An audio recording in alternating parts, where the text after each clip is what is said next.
Madame, Monsieur, bonjour. Bienvenue sur le plateau de votre émission Femmes savantes en islam.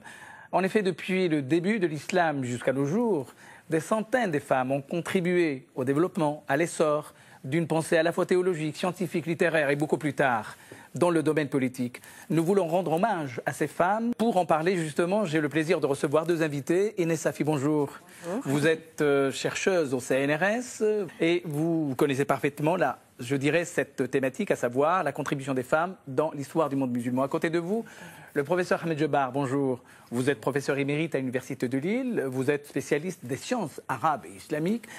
Avant de venir vers vous, regardez avec moi ce document qui nous a été préparé par Mohamed Chennaf et qui nous restitue précisément comment ces femmes ont contribué dès le premier temps de l'islam. Que voici.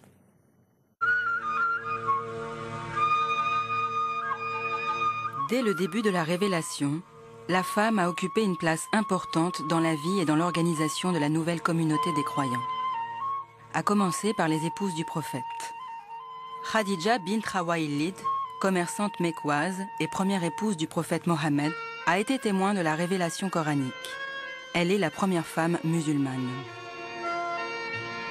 Aïcha, née à la Mecque en 614, fille d'Abou Bakr el-Siddiq, premier calife de l'islam, est la deuxième épouse de Mohammed. Elle est reconnue pour avoir été une grande exégète de la tradition prophétique. Selon différentes sources, elle aurait rapporté environ 2200 hadiths du prophète. Ses connaissances et son érudition lui ont valu d'être la femme la plus savante de son époque. Après Khadija et Aïcha, les deux premières épouses du prophète, une autre grande figure féminine a marqué l'histoire, Rabia el-Adawiya, née en 715 à Bassora en Irak. Elle nous dit elle-même comment elle a rencontré Dieu. Je prie chaque jour mon Seigneur pour qu'il m'aide et me protège.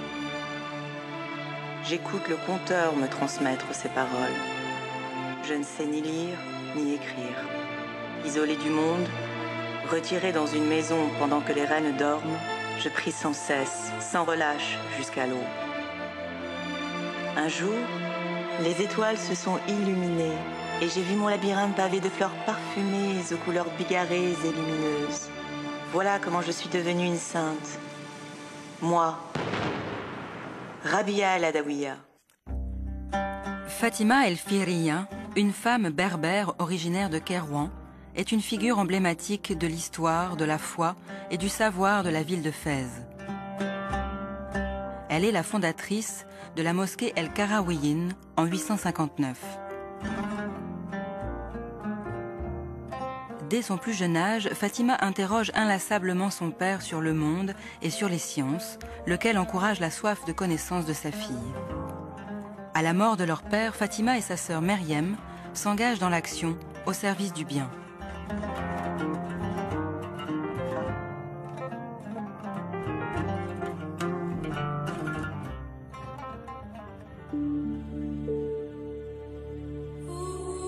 De Fès à la Mecque, le savoir au féminin n'a pas de frontières.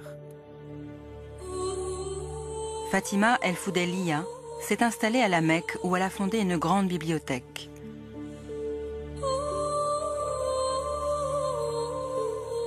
Elle enseigne aux hommes qui assistent nombreux à ses conférences et à qui elle délivre des diplômes, les ijazet en arabe.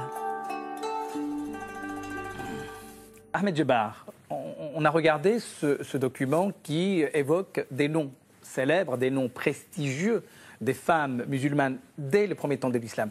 Mais d'abord, est-ce que vous pouvez nous dire un mot sur ce qu'a été cette Arabie avant l'avènement de l'islam et la condition de la femme?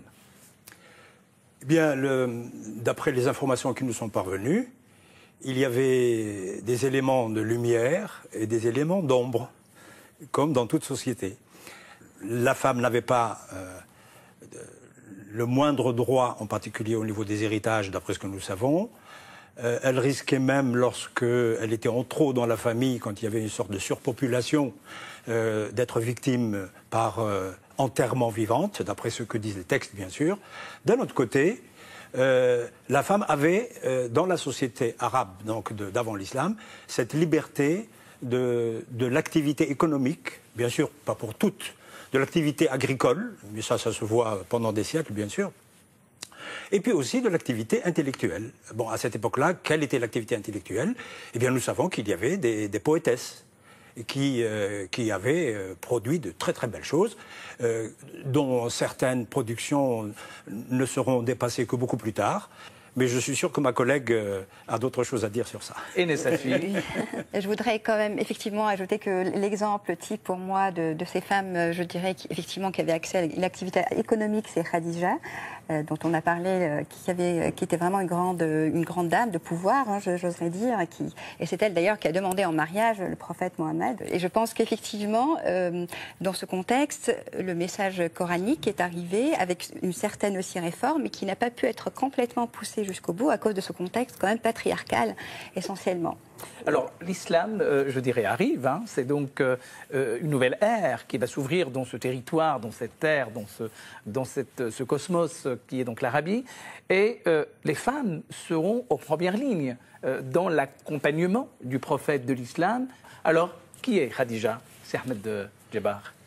Oh, d'après ce que l'on sait, c'est une personne issue d'une famille tout à fait respectable, des familles moyennes, disons, de l'Arabie, pas des grands nobles, qui s'est révélée une excellente commerçante, qui va gérer ses affaires, et qui, à un moment donné, a besoin d'un manager, comme on dit, et qui a entendu parler d'un jeune homme qui avait 25 ans et qui avait beaucoup de qualités, et puis aussi une dimension morale qui l'a impressionné, d'honnêteté, etc., d'intelligence. Et malgré l'écart de l'âge, puisqu'elle avait 40 ans pendant que le prophète avait 25, donc elle l'a appelé, elle l'a recruté, et puis ça s'est fini par un mariage heureux. Donc d'abord, le prophète a travaillé pour elle, et vous venez de dire que c'est elle qui a demandé en mariage le prophète? Oui, tout à fait.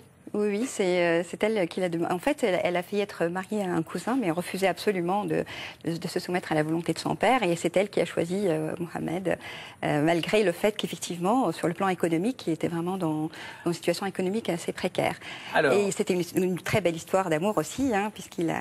C'est une femme qui avait une très bonne réputation, mais surtout, c'est une femme qui va être une des témoin oculaire de l'ascension du message islamique. Elle a été tout de même, je dirais, au cœur même de cette période importante de l'installation de l'islam et du prophète. Elle a très vite cru dans le rôle qui a été dévolu au prophète. Et elle l'a toujours soutenu d'après les textes qui nous sont parvenus. Et on peut penser que cette fidélité, ce soutien indéfectible, a ajouté, en plus des sentiments tout à fait humains entre un homme et une femme, a ajouté à ce comportement du prophète qui est très émouvant, qui a toujours été fidèle à sa femme, qui ne s'est pas mariée avant sa mort, qui est morte, elle est morte quand même à 63 ou 65 ans, et surtout, les récits nous disent qu'il a beaucoup souffert de la perte de Khadija. Et ça, c'est émouvant. Khadija donc va décéder, le prophète évidemment va se marier, et cette fois-ci, ça sera avec une autre femme qui était très jeune, qui est donc Aïcha. Alors, en fait, avant d'arriver à Aïcha, j'aimerais quand même qu'on mentionne, justement, qu'on rappelle que Khadija a quand même donné les seuls enfants survivants à Mohammed, et d'où aussi sa place, et que il se trouve que ce sont des filles. Et la quatrième fille, donc, qui est Fatima... Il y avait des garçons qui sont décédés. Oui, qui sont décédés, voilà. Et Fatima, elle est aussi citée parmi les 4 femmes importantes, disons, primordiales de ce monde. Et Fatima, évidemment, a... un rôle très important au sein du schisme. Avec Aïcha, c'est une jeune, c'est un mariage un peu différent.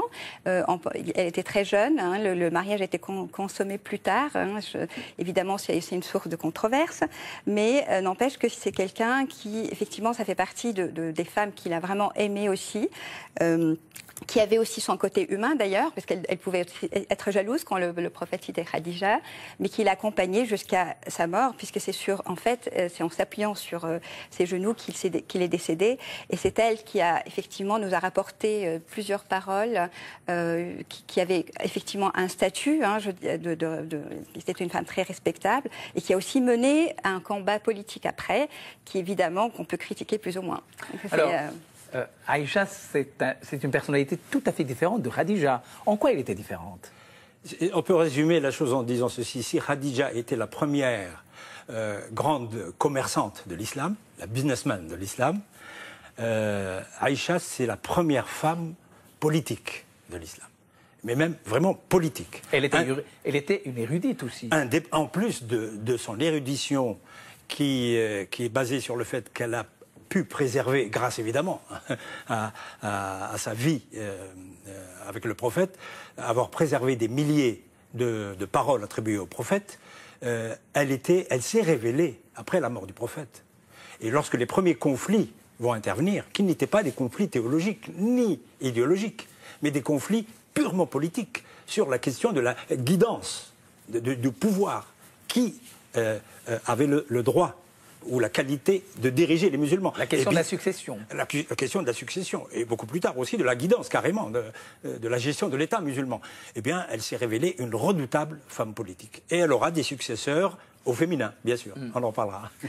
Alors, dans le document, un autre nom célèbre, celui de Rabia al-Adawiya. Qui était Rabia al-Adawiya? Alors, Rabia, effectivement, c'est une femme pour moi qui a une sorte de fée, qui a joué vraiment qui a pu induire une transition clé, parce qu'il est arrivé à un moment où il y avait une sorte de crispation théologique, un petit peu, et en même temps, une sorte de sinistre ascétisme qui commençait aussi à se développer.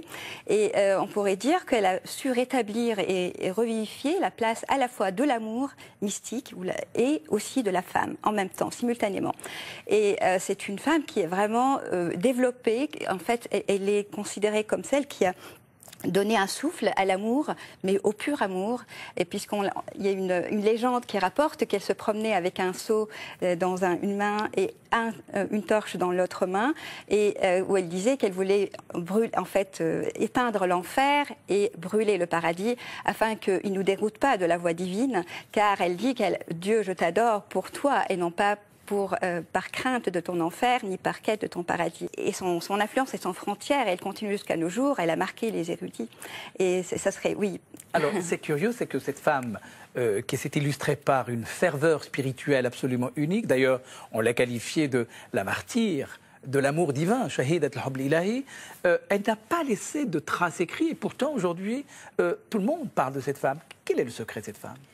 Alors, moi, je pense, je ne sais pas si j'ai une réponse définitive à cela, je crois que la tradition orale est très importante.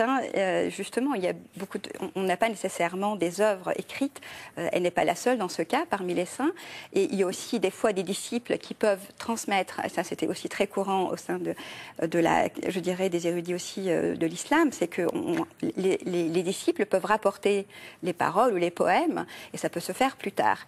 Et évidemment, elle a marqué beaucoup d'esprits, beaucoup de maîtres spirituels, hommes en particulier, qui ont parlé d'elle, qui ont rapporté aussi dans leurs œuvres sa biographie.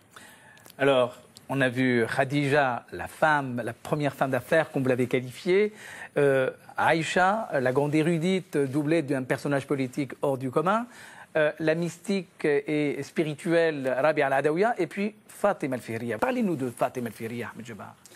Eh bien, comme Rabia al-Adawiya a été la première représentante, si j'ose dire, du moins au niveau aussi des mentalités postérieures, du mysticisme féminin, qui est aussi le fait même que ce soit le mysticisme féminin une nouvelle porte ouverte au rôle que doit jouer la femme dans toutes les dimensions de la société, il ne faut pas l'oublier.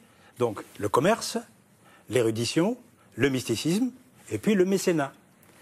Et le mécénat, c'est très joli qu'il ait été inauguré par une femme. Bon, on n'est pas sûr, mais enfin, je veux le croire.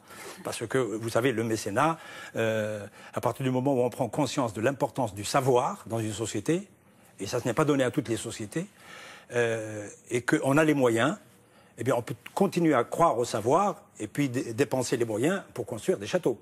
Elle a décidé de dépenser l'argent de son père pour construire l'institution qui va permettre de développer le savoir, en particulier à Fès, qui était quand même la grande capitale spirituelle de l'époque au Maghreb. Et c'est l'université mosquée Al-Qarawiyyin, qui continue toujours d'ailleurs de briller des savoirs qu'elle dispense. Alors, c'est quand même un moment extrêmement important, puisque cette femme va quitter le joug, je dirais, d'un autoritarisme qui à l'époque régnait dans son pays natal, la Tunisie, pour fuir. Autrement dit, on est déjà dans une espèce d'exil. Une femme qui s'exile pour aller bâtir quelque chose. C'est quand même nouveau dans l'histoire de l'islam. L'exil, je ne suis pas sûre. Je crois que non, je crois que c'est quelque chose. Il ne faut pas oublier, par exemple, que Maulana Rumi, c'était aussi un exil. Il a fui les Moghols à un moment quand ils ont attaqué, qu'on détruit Bagdad, par exemple. Donc, au contraire, je dirais que l'exil, c'est aussi, il est toujours rapproché de la hijra, du premier exil du prophète Mohammed sallallahu alayhi wa sallam.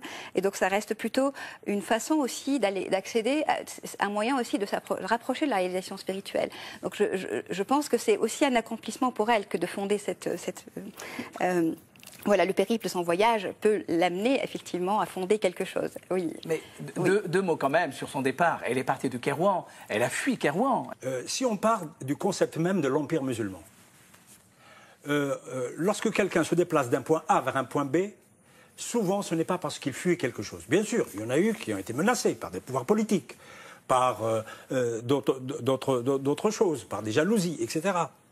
Mais le plus souvent, on quitte un point A pour un point B, soit parce qu'on pense qu'il fait mieux vivre à Fès qu'à Kairouan, soit parce qu'on a un projet qu'on ne peut pas réaliser dans une ville parce qu'il y a trop de concurrents, on va le réaliser dans une autre ville. Il ne faut pas oublier que ça se passe au IXe siècle, et le IXe siècle, l'Andalous est encore à la traîne du Maghreb. La capitale culturelle, juridique, théologique, c'est Kairouan encore.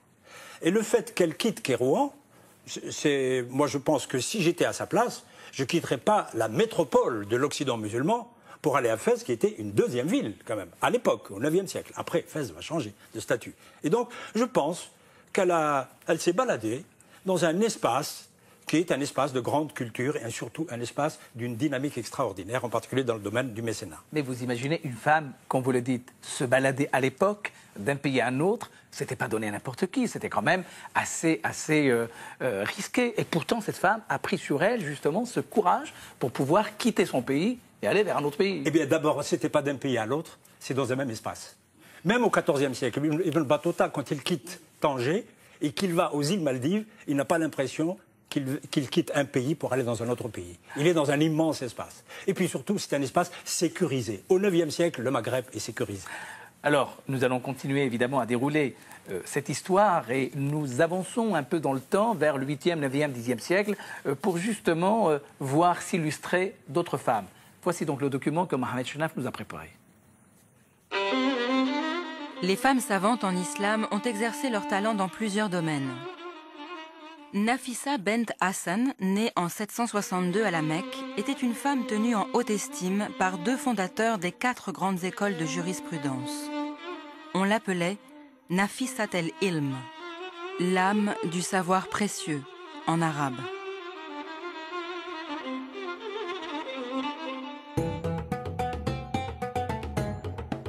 De la jurisprudence à l'ingénierie, Myriam el-Jiliya descend d'une famille d'ingénieurs. Elle a vécu à Alep au Xe siècle. Elle fabriquait des astrolabes, instruments qui permettent de représenter les mouvements des astres sur la voûte céleste, mais aussi de calculer l'heure. On l'a surnommée El Astrolabiya pour son savoir-faire remarquable. Elle a exercé son métier à la cour du calife abbasside Saïf el-Daoula.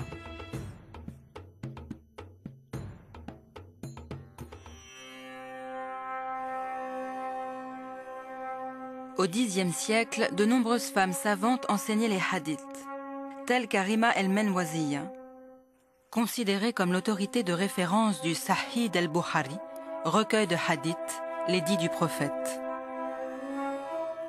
Abu Dar, l'un des chefs de file des savants de cette époque, appréciait tellement son érudition qu'il imposait à ses élèves d'étudier le Sahih auprès de cette femme remarquable.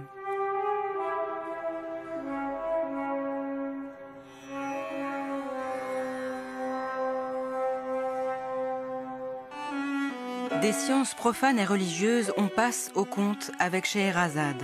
Même si c'est un personnage de fiction, l'héroïne des Mille et une nuits fait partie de l'imaginaire musulman et universel.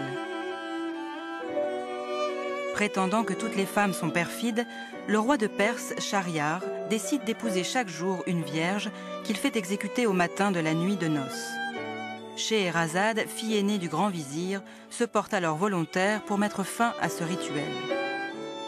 La nuit de noces, elle raconte une histoire palpitante au sultan sans la terminer. Son époux veut alors tellement connaître la suite qu'il lui laisse la vie sauve pour une journée de plus. Ce stratagème durera pendant 1001 nuits, au bout desquelles le sultan abandonnera sa résolution et décidera de garder Scheherazade auprès de lui pour toujours. Ahmed Djebar, dans ce document, nous avons entendu, en tout cas, citer un certain nombre de noms, de femmes qui sont illustrées par leur savoir et par leur érudition, parmi lesquelles Marianne dite l'astrolabia. Alors, d'abord, parce qu'elle était très érudite en matière scientifique, qui était-elle? En fait, on ne connaît pas beaucoup de choses sur cette dame, et la seule référence crédible est celle du Xe siècle, d'Ibn Nadim, dans son livre fameux bibliographique qui s'appelle Al-Fihrist, le catalogue, où il donne la liste des spécialistes des instruments astronomiques.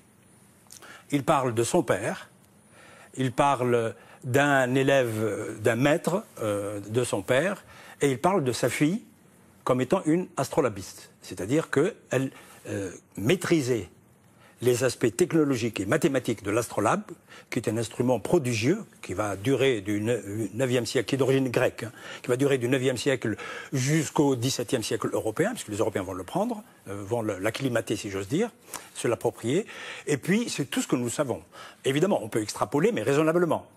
On ne peut pas dire qu'elle a été algébriste ou arithméticienne, mais à partir du moment où elle sait maîtriser l'astrolabe, elle connaît les contenus mathématiques, techniques, etc., et théoriques donc, de l'astrolabe, c'est qu'elle avait une formation mathématique solide, une formation géométrique solide, une formation astronomique solide et trigonométrique, et que par conséquent, c'est, à notre connaissance, la première femme musulmane réellement scientifique. Il faut quand même un contexte pour que des personnages de ce type-là émergent et s'émancipent. Quel a été le contexte abbasside à ce moment-là? Le contexte est très bien décrit par Ibn Nadim, dans son catalogue, celui que j'ai évoqué, et qui va être confirmé par toutes les recherches qui ont été faites depuis maintenant un siècle et demi sur la production scientifique dans tous les domaines, à Bagdad et dans le croissant fertile, avant que ça ne commence à Kérouan, au IXe siècle, puis ensuite en Andalous, puis retour au Maghreb à partir du XIe, XIIe siècle, en particulier Marrakech, etc. etc. Bien. Tout cela se fait à partir de l'héritage grec, qui va être traduit pendant un siècle et demi, et au Xe siècle, nous avons toute une communauté de scientifiques, avec des noms, avec des groupes de savants spécialisés, avec des ouvrages. Le problème, c'est pourquoi il n'y a aucun livre attribué à une femme. Ce n'est pas le résultat, à notre avis, d'une ségrégation quelconque, ni d'un décret quelconque, politique ou théologique. C'était dans l'air du temps, dans toutes les sociétés, à cette époque-là, et même avant, il était rare qu'une femme signe une production scientifique. Alors, on quitte un peu les rivages de la science et de l'astrolabe, et puis on va plutôt vers la fiction, l'imaginaire, le roman. Scheherazade, voilà donc un personnage qui habite, qui hante pratiquement toute l'humanité depuis toujours, jusqu'à aujourd'hui. Qui était Scheherazade? Scheherazade est pour moi effectivement un personnage absolument fascinant. C'est effectivement, même si c'est une fiction, je considère on peut aussi avoir une projection, on peut avoir une représentation aussi de l'imaginaire à ce moment-là autour de la femme. Et je pense qu'effectivement, les Mille et une nuits, c'est un ouvrage qui a quand même marqué l'imaginaire littéraire en Europe et partout ailleurs. Et je trouve aussi qu'il est important de rappeler qu'il y a aussi une inspiration derrière qui vient de contes, par exemple, spirituels, comme par exemple le Nizami, qui a quand même inspiré certains contes, même si évidemment l'ouvrage en lui-même des Mille et une nuits n'est pas signé, puisque c'est une sorte de collection de contes qui peuvent être populaires, qui peuvent être plus ou moins traduits. Dont on ne connaît pas du tout l'auteur. Non. Mais alors, ce qui est intéressant, c'est qu'il y a quand même un auteur qui est Abdelrahim Al-Hawalani, qui a écrit un livre que je trouve vraiment intéressant, qui s'appelle Désir de femme. Là, on est au XIVe siècle, et il y a une analogie, même si l'histoire n'est pas la même, avec certains contes qui sont dans Scheherazade. Et là, on a plutôt une histoire un peu cohérente. C'est un roman assez cohérent, et l'héroïne s'appelle Hurrat, ce qui veut dire libre en arabe. Et je trouve ça quand même très intéressant, puisque c'est vraiment, c'est pas seulement une héroïne, c'est quelqu'un qui prend son destin en main, qui voyage toute seule, sans être accompagnée par des hommes, qui rencontre des rois, qui les met au défi. Par exemple, Elle bat un roi qu'elle rencontre aux échecs, elle le bat même à main nue dans un combat, c'est une cavalière, et encore mieux, c'est quelqu'un qui va donner une conférence de théologie devant des vizirs qui viennent assister à sa conférence, qui sont émerveillés, et je trouve que ça, pour moi, est vraiment une mine de richesse afin un petit peu d'aller à l'encontre de tout ce qu'on peut avoir comme stéréotype autour de ces époques. Ahmed Djibar, un petit mot peut-être Oui, juste un petit mot oui. qui va dans le sens, évidemment, de ce qu'a dit ma collègue. Je n'ai rien à ajouter, si ce n'est que les Mille et une nuits reflètent aussi une certaine société qui, évidemment, est en mosaïque, parce qu'elles n'ont pas été écrites en même temps. Il y a la tradition persane, la tradition dite purement arabe, la tradition turque, la tradition probablement maghrébine ou andalouse. Mais on voit une sorte de miroir à la fois des comportements, du statut des différents groupes sociaux, en particulier des femmes, et des mentalités.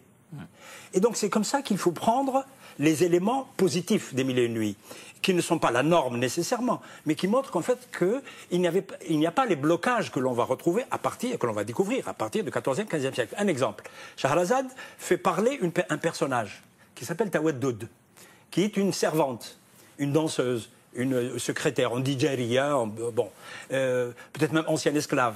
Mais qu'est-ce qu'elle dit? Elle dit, le calife lui pose une question. Qu'est-ce que tu sais? Que maîtrises-tu comme science? Elle répond, au prince des croyants, elle parle au calife quand même, je connais la grammaire, la poésie, le droit, l'exégèse, la philologie, l'art de la musique, la science des héritages, c'est mathématique, hein, le calcul, la répartition, le mesurage. J'ai étudié les sciences mathématiques, la géométrie, la philosophie, même si c'est une légende, pour qu'un personnage parle de tout ça, et surtout avec précision, parce qu'elle donne pratiquement une classification des sciences. Ça veut dire qu'on a voulu montrer qu'il y avait cette dimension dans la société musulmane du 9e, 12e siècle. Oui, j'ajouterais juste que d'ailleurs, dans Désir de femme, c'est pareil. On a cette femme qui se vante et qui vante aussi d'ailleurs ses esclaves, qu'elle a formées elle-même dans son école, on va dire entre guillemets, où elle dit qu'il n'y a rien pour elle qui a un secret, ni le Coran, ni la Bible, ce qui est vraiment intéressant, ni la philosophie, ni les mathématiques, etc. Hein, c'est quand même. Et je trouve que ce sont aussi des figures qui permettaient aussi aux femmes de se projeter et d'avoir des exemples, je pense. Donc, oui. Nous avons donc effectué ce voyage au cœur des premiers temps de l'islam avec des femmes célèbres. Merci de nous avoir enrichis, renseignés justement sur ces femmes célèbres, femmes savantes, femmes érudites dans les premiers temps de l'islam. Avant de nous quitter, évidemment, je vous présenterai un certain nombre d'ouvrages qui nous ont aidés à préparer cette émission. Les découvertes en pays d'islam de vous, Ahmed Djibar. Effectivement, vous nous faites voyager d'une certaine façon avec Cécile de Hausson et David Jasmin aux éditions La main à la pâte. Science et religion en islam. Des musulmans parlent de la science contemporaine sous la direction d'Abdelhak Guiderdoni, dont une contribution à vous, Inès Safi, dans cet ouvrage. De Abdallah Penaud, l'entourage féminin du prophète. Nous en avons parlé, surtout des deux femmes qui ont été les plus importantes dans sa vie, à savoir Khadija et Aïcha, aux éditions Entre-là.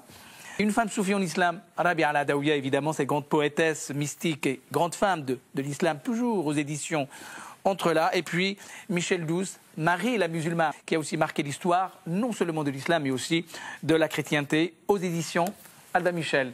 Merci de nous avoir suivis. Très bon dimanche, excellente semaine. À bientôt. Au revoir. Allahumma salli wa sallim